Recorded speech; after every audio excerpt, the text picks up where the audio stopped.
Казахский шоумен.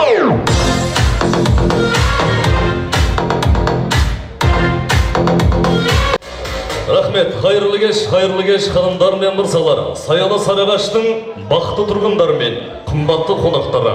Баршаларыңыз бүгінгі Нарман әулетіндегі екі жастың бақты ойына алдыменен қош келдіңіздер. Рахмет. Бәрекелді, осы екі жас бақты болсын ба ағайын? Он бала, он қыздың ата-анасы болсын ба? Ай, бәрекелді, еркектер тоқал алсын ба? Ай, бәрекелді, қымбат ағайын. Той құтты болсын, ендеше қымбат ағайындар. Бәріміз кішкене назар салайық. Ал Сапарғали аға, той құтты болсын. Бүгіннен бастап қолыңды алпай, маған жұқсын болсын. Ағайын, бүгіннен бастап естеріңізде болсын. Бүгін Сапарғали деген атын жоғалтты. Ол бүгіннен бастап Сәке болды, бәрекелді. Сәке болғаның құтты болсын. Ендеше, менмін деген ханыңда қазақта жақсы сөз бар. 13 жасында отау иесі, 20-сында хан болған, 30-да орда бұзар, 40-та қамал алар. 50 мен 60-тың арасында елдің ардақты атанар деген. Олай болса, Сапарғали екі қадам алға шығып, қолды жүректің тұсына қойып, мына халықпен кішігірім амандасып алсаң, бір әдемі шапаласып тұрайық. Қанша күйеу бала бар сізде? Құда қаласа, осы сапар үшінші күйеу бала. Үшінші күйеу бала ма? Енді сұрақ, сізде қанша күйеу бала бар? Пока біреу. Пока біреу дейді. Енді ардақты ағайын, бір сұрақ қояйын. Келіншегіңізді жақсы көресіз ба? Шапалас ағайын, сіз келіншегіңізді жақсы көресіз ба? Әрине. Рахмет. Соңғы рет қашан жаным деп айтты? Күнде айтады. Ай, бәрекелді, сізге ше? Сізге де. Күмән бар да? Батырлар өйтіп айта білмейді ғой. Бір еске түсіп қалған кезде бір. Ардақты ағайын, олай болса мен тексеріп көрейін. Құдағи, Сапарғали күйеу балаңыз сізді жақсы көреді десем, сенесіз ба? Сомнениесі бар ғой, бәрекелді. Сапарғали жақсы көресің ба? Жақсы көреді екен. Енді бір сұрақ. Кім енесін жақсы көреді? Қол көтеріңізші ағайын, енесін жақсы көреді. Жоқ, мен күйеу балаларды айтып жатқан әйелдерді емес. Еркектер, жақсы көресіз ба? Сұрақ онда. Жақсы көресіз точно? Жай қойшы, бәрекелді. Енеңіздің туған күні қашан? Білмейді. Білмейді ғой ағайын. Өзінің енесінің туған күнін білетін адам болу керек та. Мен мысалы Сапарғалиден сұрап көрейінші. Сапарғали, шапалас соғып тұрайық ағайын. Енеңнің туған күні қашан? 27 декабрь. 27 декабрь, молодцы!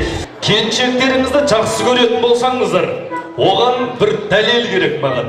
Қандай дәлел деңіздер? Кім өзінің келіншегін немесе енесін жақсы көрсе, төс қалтасына суретін салып жүреді дейді. Бар ма сізді сурет? Сурет жоқ қой. Сіз жақсы көрмейді. Бар ма сізді суреті келіншегіңіздің? Төс қалтаға салмай, видео бар. Үйдегі не аламыз осы жерде келіп? Бәрекелді. Сапарғали, бір сұрақ, ортаға кеш бәрекелді. Сапарғали, енең туған күні 27 декабрь екен, жақсы көресің ба? Иә. Қалай дәлелдейсің?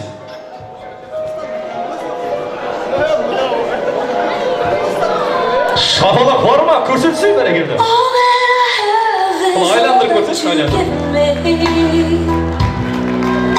Рахмет, қазақта жақсы сөз бар. Жаман күйеу бала қайын жыл болады дей ма? Бір минут. Енді құдағи жаңа күйеу балаларың бар дедіңіз ғой, сол күйеу балаңыздың аттарын атаңызшы осы жерде.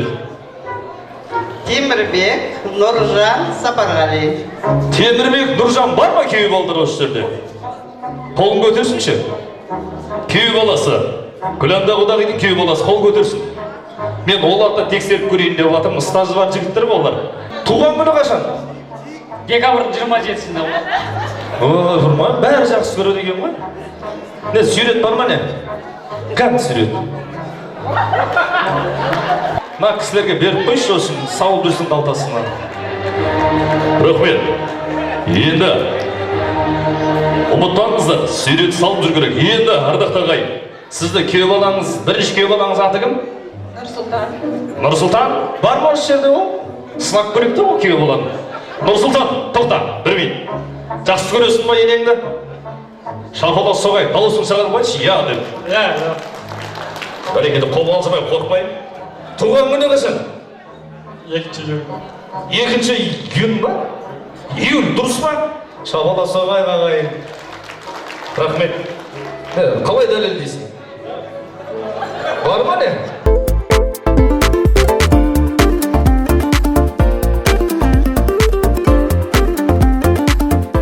Ал енді қымбатты ата-аналар, мен бір сұрақ қояйын.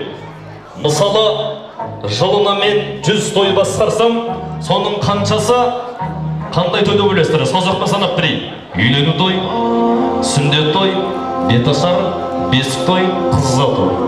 Осы 5 той ағайын біздің қазынамыз болып жатыр. Бірақ ол 100 тойдың 85 тойы осындай той. Ал қалған 15 той кімнің тойы? 15 той екі баланың ата-анаға істеп беретін той, юбилей тойлары. Байқасаңыздар, ата-аналардың балаға жасап беретін тойы көп екен. Ал балалардың рахметі аз екен ата-анаға. Бүгін соны бір дәлелдейік. Қияметте әкең мен анаңды 9 сағат көрбеге қойғаның сұралады. Осы күнде билеп күлгенің емес ағайын. Оның бәрі адасуға жатады ағайын. Мен қазір көрсетейік, осы 2 жас сіздерге үлгі болсын. Міне бауырым, мен сенің әкең емеспін, анаң емеспін, бірақ ардақты ағайын. Міне Сафарғалидің қолын көрдіңіздер ме ағайын? Бәрін шапалақ ұрыңыздаршы ағайын. Мен қазір бір нәрсе жасайын. Мен мына баланы танымаймын ағайын. Бірінші рет сүйіп жатырмын. Бірақ не үшін сүйіп жатырмын? Шариғатта ата мен ананың қолын сүю деген бар. Маңдайға бір рет тигізу. Енді сұрақ, кімнің баласы қызы үйінде өз анасының қолын, әкесінің қолын сүйіп жатыр? Сол адам бар болса, тұрсыншы орнынан ағайын, қол көтеріп. Менің қызым деп шынымен сүйетін болса. Ардақты ағайын, мен алдамаңыздар, Алладан жасыра алмайсыздар. Енді мен міне арамызда бар екен сондай жандар. Бірақ қалғандарға үлгі болсын. 2 жас ата-аналар маңдайдан емес, 2 жас өз ата-аналарының қолын сүйіп маңдайдан.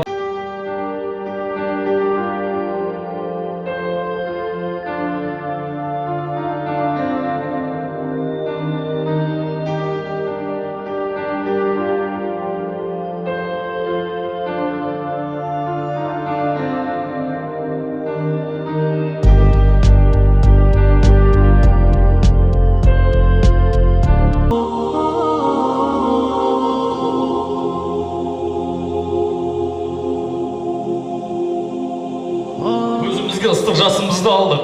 Бүгін осы сіздерге тәрбие болсын ағайын. Міне, осы уақытқа дейін сүйген бе сіздерді осы 2 бала? Бүгін сүйіп отқанша Құдай қаласа. Бұдан кейін осыны күндегі жасайын.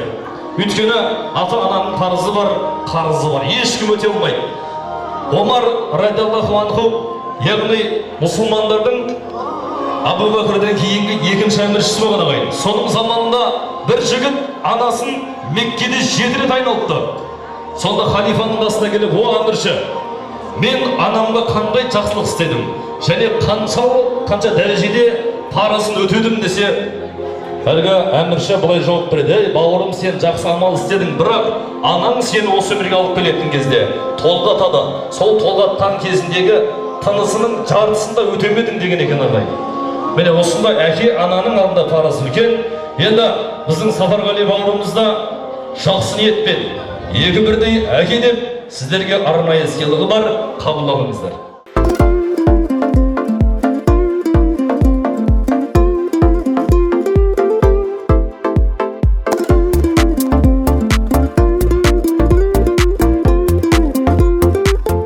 Мен қазір атақты Қалқаман Сарайының бір өлеңін оқиын ағайын. Ең соңында сіздер осы жастарға арнайы 30 секунд шапалақ ұрыңыздар ағайын. Мен үшін емес. Жақсылық жасасаң, бірінші анаңа жаса. Жаныңа медет сұраған, көрсетпей сол жан, саған оңаша көзінің жасын бұлаған. Жақсылық жасасаң, әкеңе жаса. Кемітпей сені өсірген, кемшіліге қоса қатеңді сенің кешірген. Жақсылық жасасаң, бауырым жарыңа жаса. Жанарында ойнар жал сезім, жарың асқан бағынан аса, жалғаны не бар айт жүзің. Жақсылық жасасаң, ол ардақты ағайын бауырыңа жаса. Күн ара емес, күніге жаса. Күлерсің кейін, жыларсың дағы, жақсылықты болса өзіңе жасап жүргенге іш дей барсын дейді ағайын. Бұл бәріңіздің тыныш отырып тыңдағандарыңыз.